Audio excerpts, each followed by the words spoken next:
just let people in as they join. So yes, good evening. I'll just basically explain how we assess in the MYP, a bit of explanation about the different type of assessments we do, and then the criteria, so how we give the feedback and the grades in the MYP. I will show you how you can follow this progress on ManageBac, and also what this looks like in the reports that you received a few weeks ago, and the next reporting periods as well. So here we have the MYP wheel that I'm sure you're all familiar with. We've got the IB learner profile in the middle, and then the approaches to teaching, approaches to learning, global context and related concepts, followed by action and service, and then the personal project here in the second ring. And then we have the 8 subject groups in the MYP. We have language and literature, language acquisition, individuals and societies, mathematics, sciences, design, physical and health education, and the arts. And here at Bogarts we have English and French, language and literature. We have English and French and Spanish for our language acquisition, of course. Individuals and societies consists of integrated humanities and current affairs.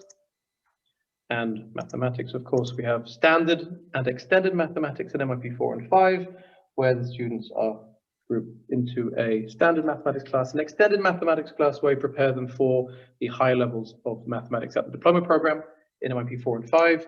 Digital design, the arts, where we offer visual and performing arts, the sciences, where we have integrated science in lower MYP, and then we specialize in chemistry, biology, and physics in upper MYP, and of course, physical and health education, and that is our 8 subject groups and the different subjects that we offer within those groups here.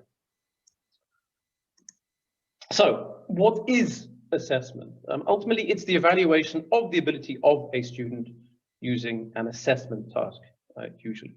In MYP, we assess formally and informally, formatively and summatively. So, what does that mean? Formative assessment is ultimately a range of formal and informal assessment procedures that the teachers conduct during the learning process in order to modify teaching and learning activities to improve your child's achievement. The goal is to improve or accelerate the progress, to improve learning, and to help the student become a more independent learner. And obviously some examples include observations, conversations with the students, maybe we have role plays or presentations, self-assessments by the students, along with sort of video, audio, or photographs of their progress. Summative assessments, on the other hand, are conducted by teachers to evaluate learning at the end of the learning process, i.e. at the end of a unit of inquiry. And the goal here is to provide a final judgment of the learning that has taken place, to identify gaps in knowledge, and to understand how to improve the student's progress. Examples of this include tests, essays, timed writing, performances, projects, practical work, investigations, and in some cases, examinations. One thing we're looking to implement this year in order to best prepare students for the diploma program in years 11 and 12 is end of unit, end of year examinations in MYP 5. This will basically allow the students to prepare for the examination sessions that they'll see in the mock exams in DP 1 and 2, and of course the final end of DP 2 exams in May of their second year. Teachers collect both formative and summative evidence, obviously, throughout the units, and this can be done in a variety of ways, and this allows teachers to adapt their teaching to meet the needs of individual students, and also assists when reporting to you and the students themselves. In the MYP, it's criterion related. So what that means is each subject has its own assessment criteria. There are 4, of which I'll show you shortly. And the reason this is because in recent years, educational assessment has moved away from comparing a student's achievement against other students, because this normative model for assessment provided students with continuously negative perceptions about learning. So the advantage with criterion-related assessment is that it compares student achievement with predetermined criteria. It provides greater consistency in maintaining and raising standards, and it helps learners plan for their next steps for learning. It also allows them to set goals for improvement. So what does this look like? In the MYP, it's quite a lot of information to take in, but I'll explain this now. So we have 8 subject groups here on the left, And each subject group has 4 criteria: criterion A, B, C, and D. Note, these are all subject specific. So what this means is we use this criteria to help students develop the knowledge and skills they need to be successful in each subject group. These skills are often transferable to the other subject groups and different aspects of learning. So teachers, what we do is we assess your child according to each of these criteria at least twice across each year. So whenever we give assessments, you'll see on ManageBac as criterion A or criterion B or criterion C or a mixture of these criteria. And we assess these on a scale of 1 to 8. And I'll show you what these look like in more detail on ManageBac shortly. But as you can see, criterion A is mainly the knowing and the understanding, so the what. B is often investigating, inquiring, developing ideas. C is often communicating, so being able to write that information down in forms of essays or presentations. And D, it depends on the subject, but and sometimes it's evaluating, sometimes it's reflecting, sometimes it's critical thinking. So that's mainly the why. And then also we get grades. So what do the grades tell us? The grades tell us things that the students know and can do. It tells us how well they know this information, how well they can apply it. It tells us whether they're ready to move on, whether they've reached a certain standard or expectation that we've set them or they've set themselves, what level their work is currently at, whether they can solve real-world problems, what the students' strengths are and the things they need to focus on, and finally, whether they've improved during this reporting period. So within each criterion, you have a scale from 1 to 8. And how do we convert that into grades? So a lot of information here, but basically achievement levels for the 4 criteria added together to create a total out of 32. So you have 8 for criterion A, 8 for B, 8 for C, and 8 for D. That's what we saw in the January reports. What happens at the end of the year is then this is converted into an MYP grade out of 7. 7 is the absolute highest. It's absolutely outstanding. Excellent work would be the equivalent to an A+, or 95 to 100% in the more traditional system. 3 is satisfactory. So 3 is passing. 3 out of 7 is a pass. Here at Bogarts, we expect students to be achieving a 4 to show solid understanding in that subject. And the following table describes, in broad terms, what a student can do.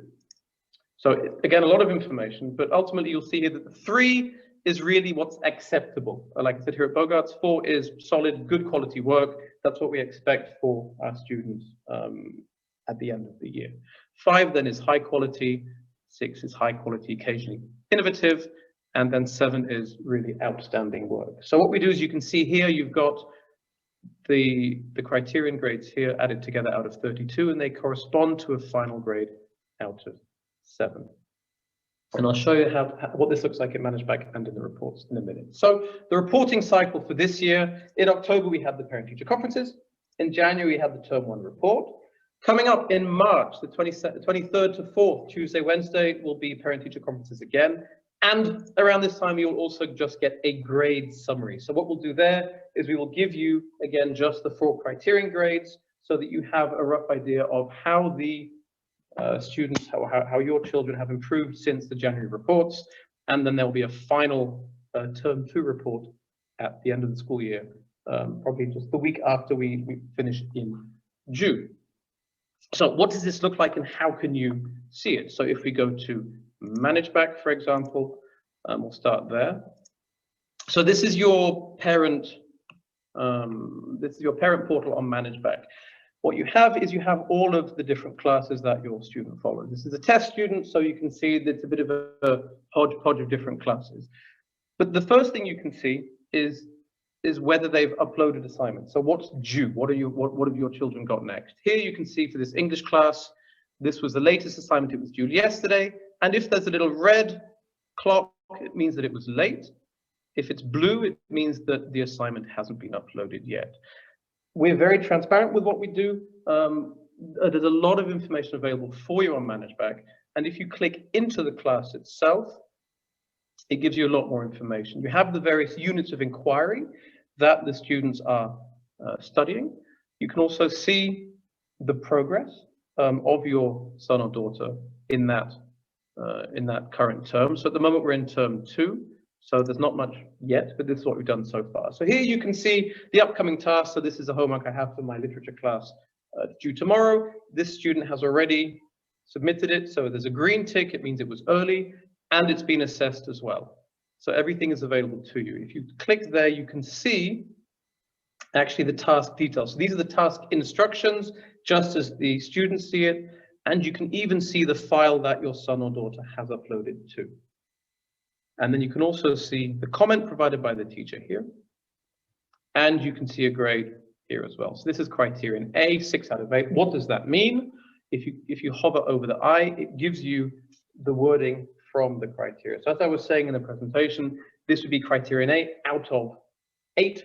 And here it's a 6. What is a 6? You can see the student provides substantial identification of content, etc. So all of this information is available to you at all times. We endeavor to try and get the work graded and feedback done within 2 weeks. The staff have been made aware of this, so you should have all of the work graded and feedback given within 2 weeks. And again, everything is available. So former tasks here, you can see this student then was 1 day late submitting this task. This student hasn't submitted. This one has been. And again, there might not be a grade. Sometimes it's just comments. It's just some formative feedback there.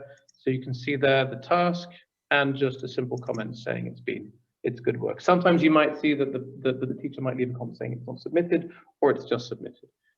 So everything's available for you for all subjects. If you wanted to go back, of course, and see last term's progress as well, of course, you can see all the feedback there as well. So everything's available to you for all the different units and every single lesson. If you wanted to go in and investigate the units as well, this is all the technical IB terminology that I've spoken about in previous presentations, and all the files that we share, all of the tasks we share, everything is transparent with you. So you can, if you have the time, you can go in and follow your son or daughter's progress. So if you ask them, have you done your homework? And they say yes, you can go and check. So if you go to your overview here, you can see if there's a blue circle with an arrow in it, it means they haven't uploaded the work. And of course, if you wanted to check, you can. As I said, you just open the task and there is the work that was uploaded for that class.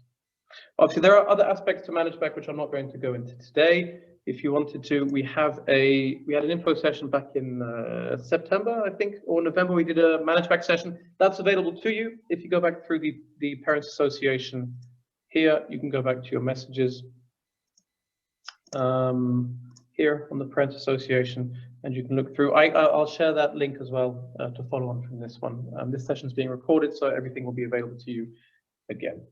What I would like to show you as well is a sample report. So I know some of you had some questions about what is all this information in the report? How do I, how can I learn from this? How can I use this information?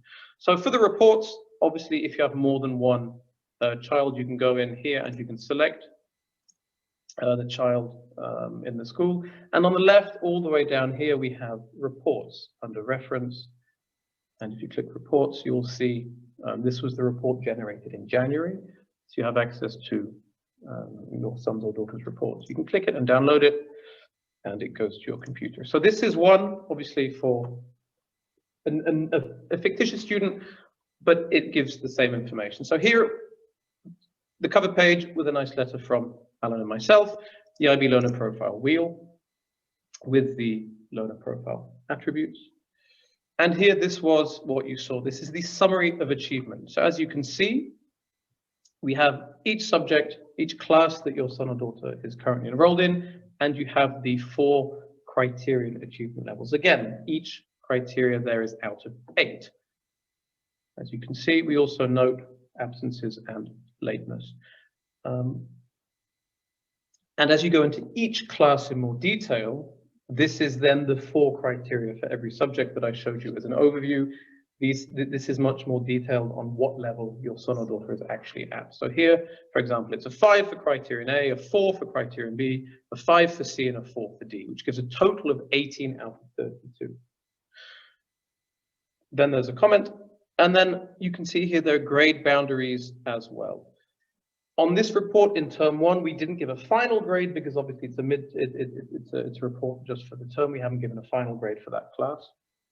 But you can see here that an 18 corresponds to a high 4 out of 7 for the criteria. And then if you want to know what a 4 means, if you keep scrolling through all of the different subjects, right at the end of the report, we have what we call grade descriptors, which then have more information about what that is. So a 4 is a general understanding of the required knowledge and skills, occasional evidence of analytical thinking. So there's room for improvement there. To a 5, which would then be more advanced. And then, like I said, at the end of the year, you will get a report that will have here on the right-hand side, or have another column which has the final grade out of 7. Like I said, a 3 is a pass for that class, but we really expect students to be getting 4 out of 7 to show, solid content and ability in that class. If you have any questions about assessment, feel free to post something in the chat. If there's anything else that I haven't covered that you wanted to, alternatively, wave frantically. I can unmute you and answer any questions if you have them. So please do use the chat. I hope that was clear. Like I said, there is more functionality on ManageBac. Apart from assessment, we will be sharing the video for that, which we took in September, October time as well. So that was basically how we assess. Formative assessment for the small homework tasks, and then summative assessment of the big end of unit assessments that count more towards the final grades, but the students need to understand that formative assessments are also important. Yes, they might be smaller homework tasks, but still take them into account, and they need to be completed so that we can give feedback and we can follow your son's or daughter's progress. So if there aren't any questions, I'll pass on to Alan. If you wanted to add something about assessment or the way we assess, or if not, just feel free to move on to well-being. Thank you. Okay. Okay, so if there's any more questions that come up about assessment, then we can, I see something in the... Yes. So why do we see 7 and some kids have 8? So each criterion is out of 8, like I said. So if I can quickly bring up in the report here. So I'll just quickly share my screen again. So yes, so here we have the achievement levels are out of 8. So for example here, each criteria is out of 8. But the final grade for the class at the end of the year is out of 7. So it could be possible that they have an achievement level of 7 out of 8. It means it's almost outstandingly brilliant, but it's just outstanding.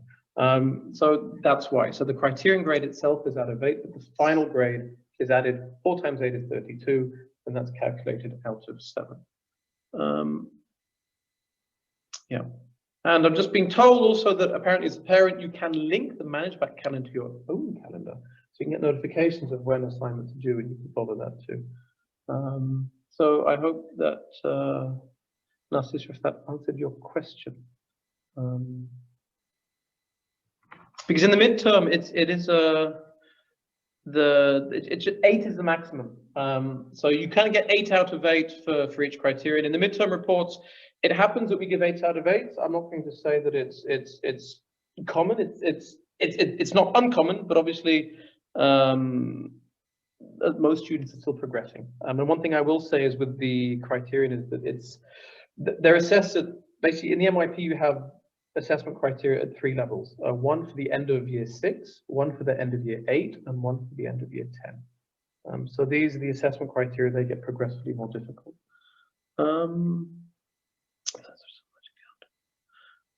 The extended maths, just quickly then, basically we have 2 classes for maths in MYP 1, 2, 3. We have, we've loosely grouped them by ability, so sort of a stronger set and a weaker set.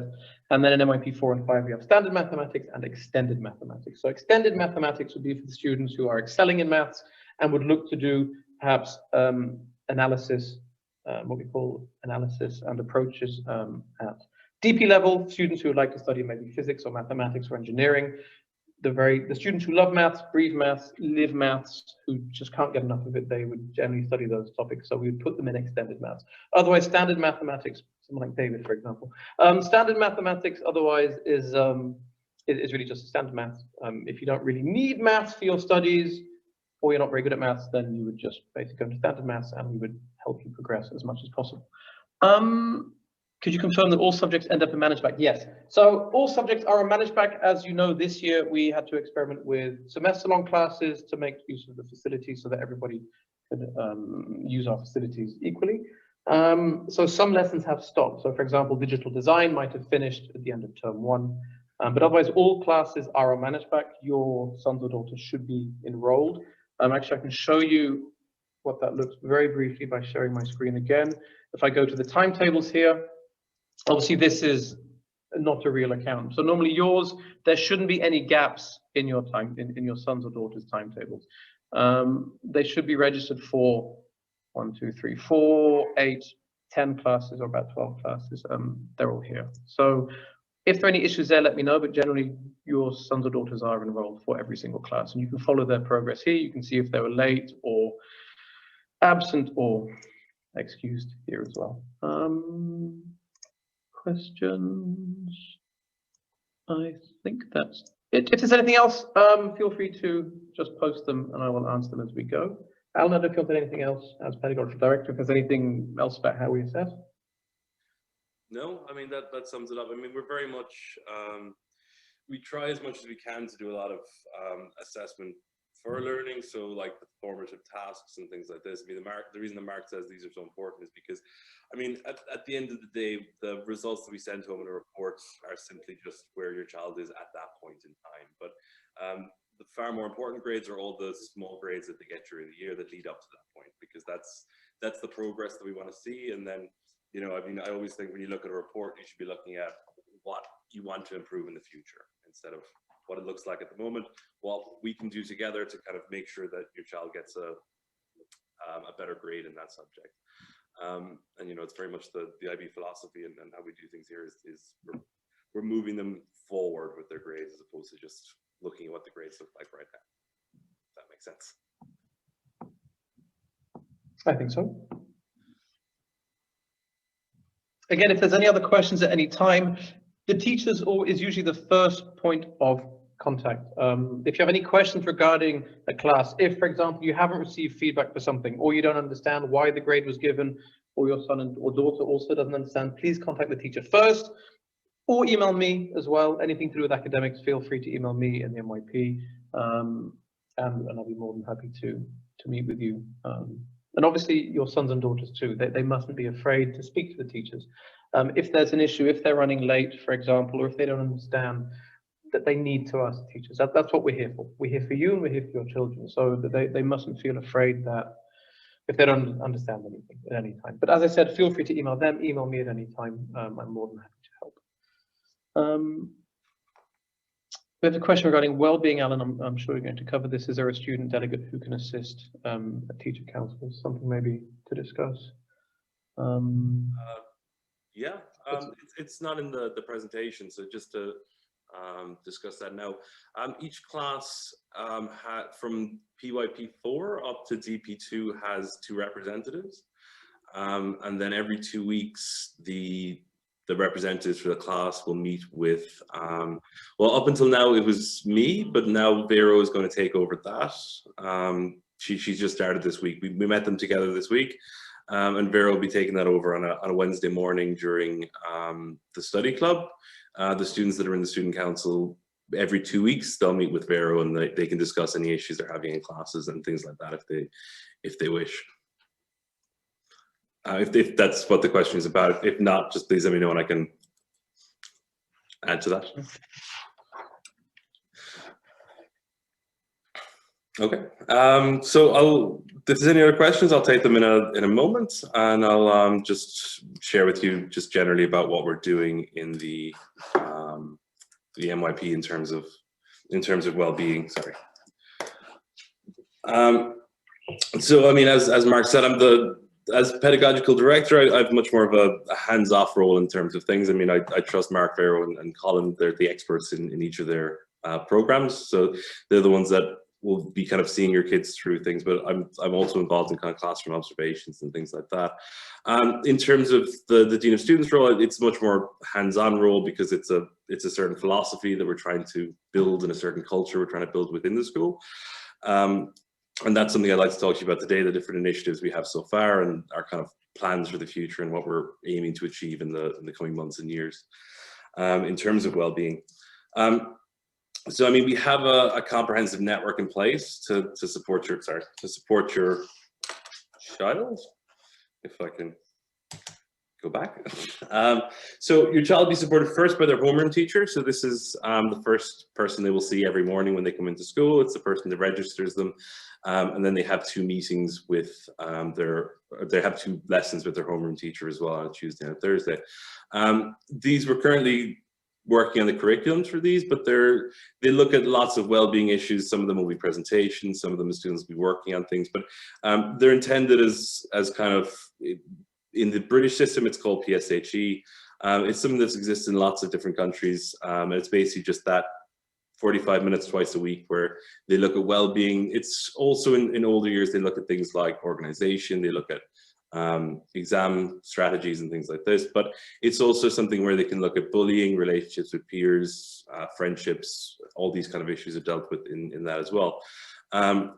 We also have Sylviane, our learning support coordinator, who I work quite closely with when we're dealing with SEN students and things like that, when we're looking at how to support them. We have Sarah, our child protection officer, who's also works closely with me when we have certain issues where we believe there might be a risk to the child, and then I'll work with Sarah and we'll obviously communicate with you straight away if we have any concerns relating to this. There's also our school counselor, Artemis, who she deals with kind of short sessions with students when they need extra support or extra help or strategies if they're having issues with stress or relationships with peers. She meets up with students for very short periods, for like little sessions where we can help, and works in coordination with outside sources as well if your child is seeing somebody outside of school. And then I work to kind of coordinate all of this along with your child's teachers and all these people as well. To comment up just briefly on the philosophy, we're following the PBIS model. So it's really about positive behavior interventions and systems. We're very much trying to praise positive behavior and positive reinforcement as much as possible within the school. So generally we try and avoid consequences and sanctions, and we push much more for reflection in children to kind of see the fault in what they're doing before you resort to things like consequences. But we do have a system in place where we use them obviously if we need to. Very much what we're trying to create here is a school that values honesty, that values ethics, respect, integrity, and it's very much a cultural shift that we're in the middle of right now, because it's very different to the traditional school model of a traditional approach to discipline that you would normally see in schools. This is much more of a modern child-centered approach to things that we're looking into. So, I mean, it does take time for some staff and some students to adapt to this new model, especially if they're new to the school. So it's something that we work on from EY all the way up, and is something that's we're currently in progress with at the moment as well. A very big part of what we do is try and at all times to have children express how they're feeling and why they're feeling that way from a very young age, so that then it helps them to understand what happened. We can understand why it happened, why certain negative behaviors, why they exhibited them, or why something might have happened to them. It's very much about this reflective approach that we try and take. Sorry. Now, at the overarching philosophy, and again, this is something that we've been working on the last 6 months while I've been here, and it's something that's an ongoing thing to try and create this culture. So for everybody in the school, we very much promote the idea of never expressing yourself through anger. So this is for teachers, for students, for everybody. We really prefer people to avoid difficult situations until they're in a right place to deal with them. If it's an issue with a friend, or if a student has an issue with a teacher, this is what we try and promote. And this is where the responsible thinking room comes in, that I'll explain in a moment. We require staff to never punish, ridicule, or chastise. Obviously, certain actions have consequences. but how this is portrayed to the students, and the purpose of this is always to try and help them improve themselves. So instead of looking at the past and what they did wrong, we look at the future and what they can do to improve themselves moving forward. We reward reflection and honesty above all else. As the students know, what I'm most interested in is getting a reflective and an honest answer to what happened, where students take responsibility for what they did wrong, and also they seek to improve in the future as well. It's not simply about taking responsibility and then continuing with the same negative action. The whole ethos is about promoting growth and empathy with the students, amongst teachers, amongst students, and amongst students themselves as well. It's all about thinking about how might the other person have felt when you did that, or you behaved that way. And all about the idea of looking at yourself as somebody that has things that they can improve upon, like all of us do. So I mean, this is the way we look at it. And very much every child is an individual. The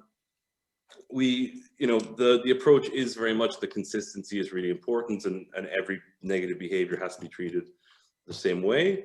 But at the same time, we understand that every child is an individual. We have different educational needs as well, and learning support needs, and also different students have different emotional needs as well. So we do bear that in mind when we're dealing with these issues, but at the same time, it's important that everyone realizes that everyone is treated the same regardless of what else is going on. And then as a general rule, which I always say to staff and to students as well, is that unless you have a really good reason not to, you should always smile and be empathetic. So, the key to a happy school is that, unless you don't have a reason to, you should be smiling. And it's important to always think about the other person's perspective, whether it's an issue you had with a teacher or another student, or an issue a teacher has with a student. Always think about what might be the motivation behind the other person, because quite often we can see it as being malicious when it was unintentional. And I think it's important then to have that discussion and to kind of see how your actions might be impacting on others. As you've probably all seen, we have the positive behavior intervention strategies expectations that we have all around the campus. This was established last year by Danny, who I've taken over from. And then we've rewritten this year with the students in September in their advisory classes. The purpose of this is that every year this is rewritten. So the students always get input on what it should say. And I mean, as you'll notice, it's the expectations you would see in any school. The main difference being that this was discussed and negotiated with the students. So they feel a part of it, they're part of the discussion, they're empowered to have a voice as well with this. It also allows them to see why these are rules, because if you have a class trying to justify why this shouldn't be there, then it's quite difficult to justify why you should be allowed to run in the corridors, for example, because there's so many risks. So when it's not being just enforced upon them as a rule, but discussed with them, then it's much easier to see why it needs to exist and why we need to have that in place. We also have the gotcha card system, which are these little cards that your children should have. Oh, I don't know if you can see these. It's not working with my green screen, but it's a little card that your child should have. They normally have them in their blazer pockets, I find. So it's basically every time they do something positive as linked with the IB learner profile. So I'm sure like you've seen this before. It's around the school. Mark has probably talked about in a previous session as well. It's the learner profile skills, like the ability to communicate, to be caring, to be knowledgeable. When they show one of these skills in the classroom, then the teacher will sign their gotcha card and give them a gotcha. And then as a class, there's certain rewards that, again, we negotiated with the students at the start of the year, and we discussed with all the homeroom teachers, such as if they, as a class, reach a certain amount of gotchas, then they get a certain reward. So these are some of the rewards that they'll receive as a class if they reach it. And then the responsible thinking room, it's a multi-purpose space. So this is also the room which is which is my office as well, so it functions as that also. And it's a place where students can come to discuss strong emotions or strong feelings that they're having. It's a rule of the school that if a student is quite angry, upset, crying, then they come to the RTR. They either come here or they're sent here by the teacher. It's so that we give them a kind of a private, quiet space where they can discuss, and we can figure out what the problem is and how we can resolve it together. It's also a place that students can come themselves, and they often do. I mean, there's often a queue outside my door every break and lunchtime, where they can come with any issues they're having in lessons or any issues they're having with their peers. It's also a place that teachers will send them if they've acted inappropriately. So the teachers have a question system where they ask them about why they're doing, well, like, you know, what wrong action are they doing? What do they think the consequence of that is going to be? And then if the student continues with the behavior, they're sent to the RTR. If this happens, depending on the severity of what happens, sometimes I'll email the parents. If it's a very serious matter, I'll email straight away.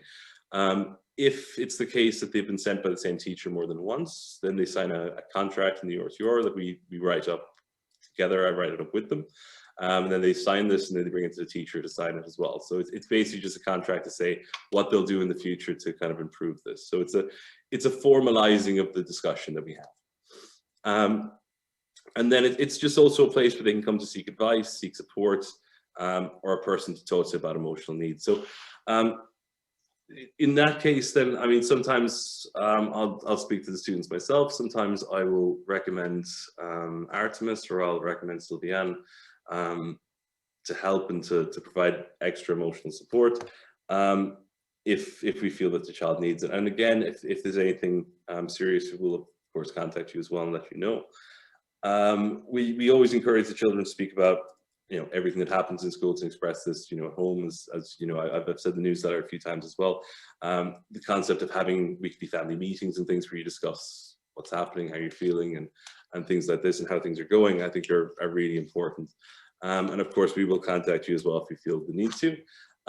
Just a general thing about that as well, you'll notice I normally send emails. If there's been an issue, I'll send them quite late in the evening. Again, the purpose of this is for the child to first be able to discuss it with you and give you their perspective before we email home. So generally, I'll send the emails around 5 or 6 o'clock. I'll normally talk to the child and ask them what time they expect to see you, and then I will send it after they expect to see you, so they can give you their perspective on it first. And then just to talk about the philosophy of the RTR. So the whole purpose of why we do this and what we're doing here is it's all about self-improvement. So we see self-improvement as more important than self-regulation. So, I mean, the students trying to improve, seeking ways of improving their behavior, that's what's really key. Also honesty. We want students to be honest about what happened, to accept their responsibility when they're at fault. Seeking a resolution is more important than a consequence. So, I mean, we often find in situations like this, what children normally really want when there's especially an issue between them and a peer is just for the issue to be resolved and for that relationship to be healed. Obviously, as I say, some cases do require consequence, but generally we prefer to move towards resolution, because with the consequence, that can sometimes end up negatively impacting the child because they could be, you know, picked on by their peers because of it. And then motivation is also more relevant than action, as we always say. I mean, you know, quite often you will see that the students are inadvertently upsetting each other. And, you know, you see a lot of issues between friends that wasn't intended as it happened. So the discussion normally helps to resolve those kind of problems as well. Just to discuss our prosocial behavior policy. So this is kind of where a traditional school would call this a bullying policy. We have a prosocial behaviors policy.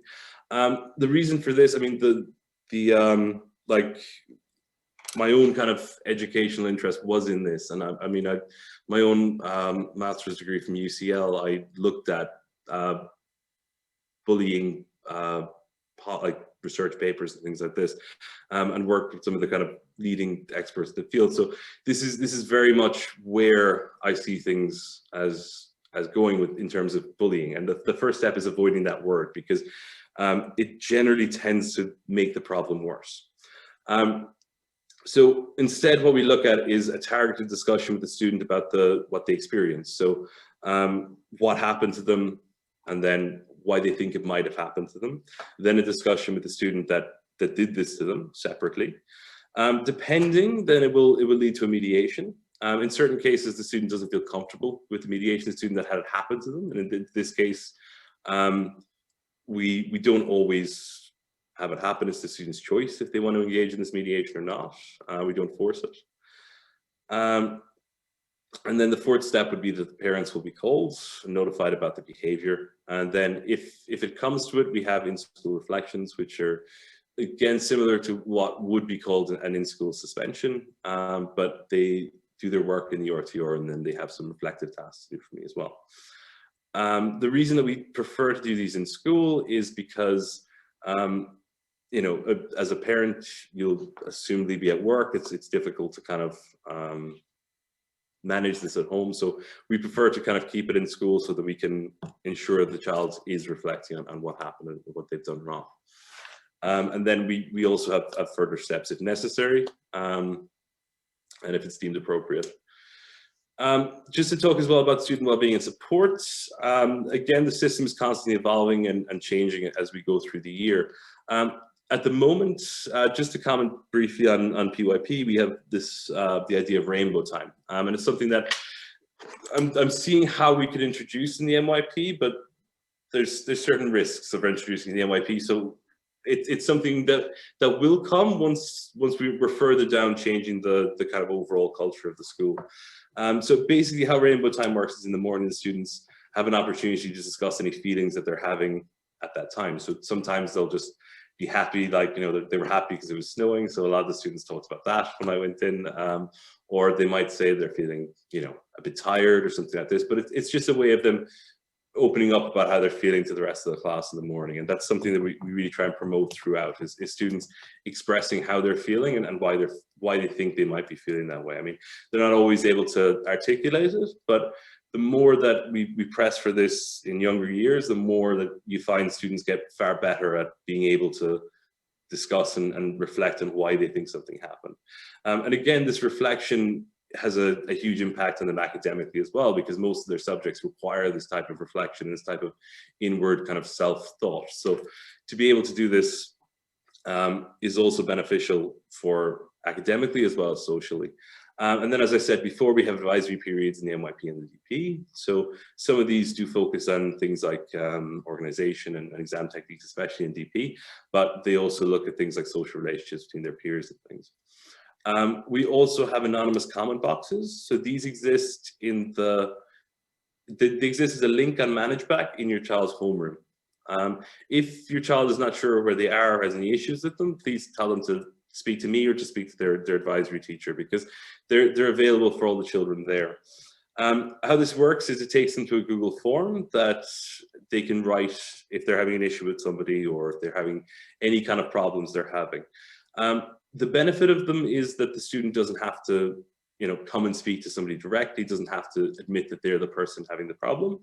The drawback is that sometimes if they're having an issue with another student, it's difficult to solve something if we don't know exactly who's having the problem. But they are really useful as a way of students to just express general problems they're having in school without having to name themselves. We also have these anonymous wellbeing surveys that we do with the students as well. I'll show you an example of these in a moment, but these are more targeted. Back in November, December, we did one of these with MYP3 to look at the kind of environment in the classroom and the students' thoughts about how things were going, because we had some issues with relationships between students.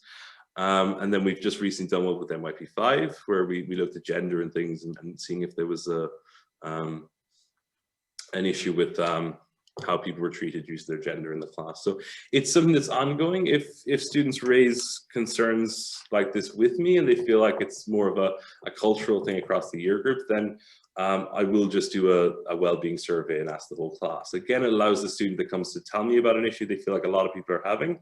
It doesn't single them out. So I'm not just making them the person that's come to see me, I'm asking everybody, and then it looks like the whole class are involved. As I said before, Artemis runs short-term counseling sessions as well with students. So sometimes I refer students to her if I feel like I need to, or students can email her, or they can come and speak to me if they'd like to speak to Artemis as well. And again, if they say anything to me, to Artemis, to anyone in the school that we feel that there's a risk to them or there's a risk to anyone else, then of course we'll contact you straight away. And we explain this to the students that you know, it's never possible to give them confidentiality. So we obviously keep some of the things they tell us secret, but if there's something that's clearly a risk to them or somebody else, then we always tell you, and we make sure they're aware that their parents will be told if we feel this way, because it's the best way to help them. We also we had one of these again back in December, a parent discussion session on Zoom with a class and the parents from a certain class. And if we feel the need, then this is something also that we're interested in doing. And if you do feel like there's some issues with relationships between students in your child's class, then feel free to let me know, and we can arrange this for your child's class as well. And then of course there's the responsible thinking room again, which is also, as I said, an important part of our support network. This is exactly what the anonymous comment box looks like. So if your child clicks on the link in their advisory, they'll be taken to this page. So they can put their name if they want to. I mean, if a student just wants to put their name down but then doesn't want to go and speak to somebody directly about it, then they can. They can put the problem that they want to discuss, and then if they know of a solution, they can put that down as well. So this then is, so myself, the homeroom teacher, and Mark have access to this. And the homeroom teacher checks it weekly. Normally the homeroom teacher is the person that follows up, but they'll let me know if there's something I need to get involved in, then I'll come in as well, and I'll discuss it with the class when needed.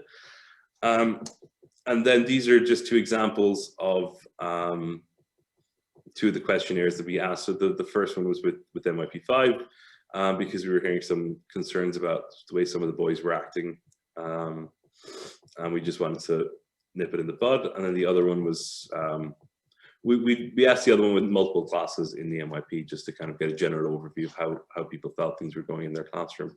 And we do find surveys a very useful way of children being able to express themselves, again, because nothing is recorded from these. The students' email addresses aren't recorded or anything like this, so they are completely anonymous, and we don't know who's filled them in and who said what.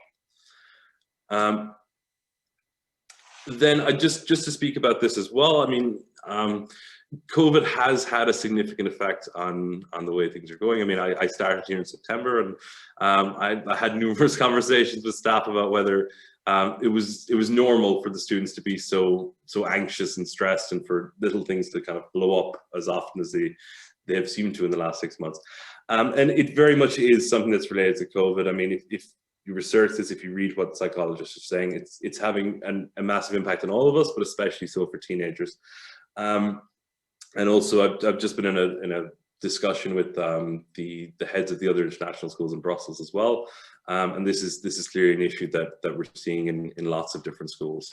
And also, there's a helpline that I'm going to share with you in English as well, which is run by one of the heads of the other international schools. It's an anonymous helpline in English in Belgium that they can call if they're having any issues, they feel stressed or anxious. It's somebody that they can speak to. And they've noticed as well that there's been a sharp increase this year of people calling in feeling stressed or anxious and things like this. So it is something that is having a significant effect. And I mean, we can see it. We can see it every day. And yeah, I mean, we see a lot of cases where students are acting out. They're hypersensitive to the effect of another's actions. There's things that you just wouldn't expect to escalate, are tending to escalate. And I believe COVID is having at least some impact on this.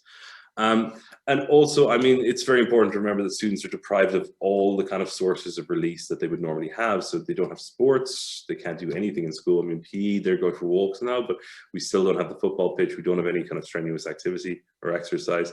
Lots of hobbies have been cancelled, especially social hobbies and things like this.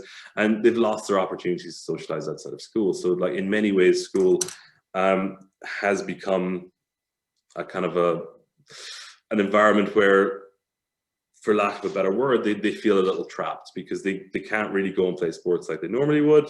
They don't socialize with people outside of school very much. So it's become quite a difficult environment for many of them because COVID has kind of tied our hands in many ways. And then a lot of the students are struggling with boredom as well. Again, because we've had to take away things like sports and things like this. It's obviously having an effect on their boredom too. So we're having more issues with gossiping, spreading rumors, and kind of negative social behaviors like this. And part of this, again, we're putting down to the fact that, you know, the students don't have another outlet. So gossiping becomes very much a part of what they should do, especially with the colder weather and things as well. And then quite often I'm seeing that amongst boys especially, the line between games and teasing can escalate to physical altercations very quickly. This is especially the case amongst friends because, I mean, quite often the issues I'm dealing with in the RTO are between two boys that are friends with each other, and they, you know, they're quite clear that they are friends, and they're not sure why that escalated so quickly. I mean, I had 3 incidents between Monday and Wednesday that started with a snowball fight and ended with a physical altercation, which, you know, again, I think is partially related to the effect that COVID is having. And then especially with the older MYP students, but not only with them, but there's some issues as well, the lower MYP, where we're seeing students suffering from increased anxiety, some symptoms of depression, a sense of hopelessness and pressure. If these are kind of more extreme, then we're contacting parents. So you will know if your child is kind of speaking about this in a concerning way. But just generally speaking, in classrooms, we're seeing a lot of this. And again, a lot of these things are kind of, these are fitting with what we're hearing in terms of statistics and things like that. I'll share some further reading in a moment with you about some of the things that psychologists are saying around the world and the effect that they're seeing COVID having on teenagers. What we're doing to combat it is we're encouraging the students to notify a teacher or me about any behavior from somebody else which upsets them. It's very much like, as I say, with pedagogy, I take much more of a hands-off approach because we have many people in place doing a good job. But since with behavior, it's very much a kind of a philosophy-based thing. I take a much more kind of hands-on approach to how we deal with things. So we really encourage the students to come and speak to us about any behavior that's upsetting them, because we see it escalate so quickly that we like to deal with it when it's something very small. Even if somebody has just said something rude to them a couple of times, you know, it's a minor thing, but with COVID, with the kind of heightened sensitivity, we like to just deal with that straight away and nip it in the bud, because we've seen it escalate into something much worse. Despite neither child wanting that to happen or acting maliciously, we have seen quite negative consequences of this. We always tell them to avoid retaliation. And again, if students come to see me, if they're having a problem with a student, they also get a gotcha for this, because it's them being responsible and it's them seeking support when they need it. Because quite often if they go towards retaliation, then it escalates matters. So we're trying to seek mediation as quickly as possible. And it tends to be the longer the action goes on for, the more difficult it is. So, you know, the homeroom teachers are looking at things like bullying or negative social behaviors, as I would call it, mindfulness and other important concerns. Again, I mean, I can't stress enough the importance of mindfulness and like encouraging your children to engage in this, because in the space of 5 or 10 minutes, it can just give them time to calm down, to reflect, to just let everything that's stressing them out of their heads. And you do find it can have quite a strong effect of just in a very short space of time. And then all this anonymous data that we collect as well helps us understand issues in the classroom. So I mean, this is another major thing that we're doing, because not all students will feel comfortable speaking to me or a teacher. So that's why we have the anonymous things in place, so they can use these if they prefer. So that's it. Any questions, you can post them in the chats. If there's anything specific that you'd like to contact me about further, then you can feel free to contact me at my email address, alan@myp.com. And then just to share with you, this is some further reading that we'll share with you that looks at the effect of COVID on mental health on teenagers especially.